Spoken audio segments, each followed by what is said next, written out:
তোমাদের সঙ্গে শেয়ার করব মহোৎসবের শেষ দিন।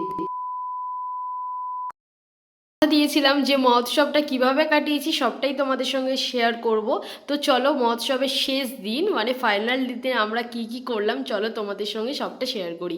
হরে কৃষ্ণ এভরিওয়ান, আমি অনুরাধা বারুইপুর শহরের ছোট্ট একটা গ্রামে থাকি। আশা রাখছি তোমরা রাধারানীর কৃপায় সবাই খুব ভালো আছো, আমিও খুব ভালো আছি। ভোর 5টার সময় ঘুম থেকে উঠে বাড়িতে কাজকর্ম সেরে বাড়ি নিত্য পূজা কমপ্লিট করে ফাইনালি আমি কাকুর বাড়িতে চলে গেছি। আর এখানে এসে একদম কাজে লেগে পড়েছি, কারণ হাতে আমাদের সময় নেই।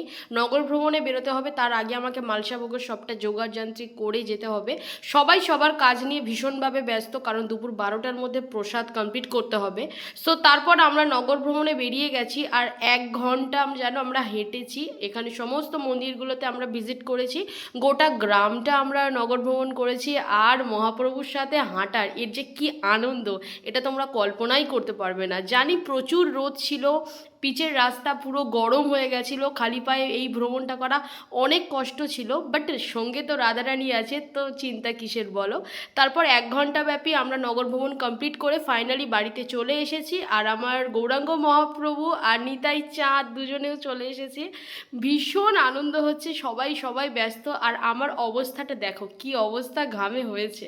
আচ্ছা, তোমরা কখনো হেঁটেছো এইরকম নগর ভ্রমণে? অবশ্যই জানিও। মায়াপুরে জানো 1 মাস ব্যাপী নগর ভ্রমণ হয়, কখনো রাধারানী কৃপা করলে অবশ্যই নগর ভ্রমণে যাব। আর নগর ভ্রমণে হাঁটা মানে নিজের অহংকারকে ত্যাগ করা ভগবানের জন্য। তাদের সন্তান এই গরমে নগর ভ্রমণ করে বাড়িতে ফিরেছে, তো তারা তো একটু আলাদাই যত্ন করবে তাদের সন্তানকে।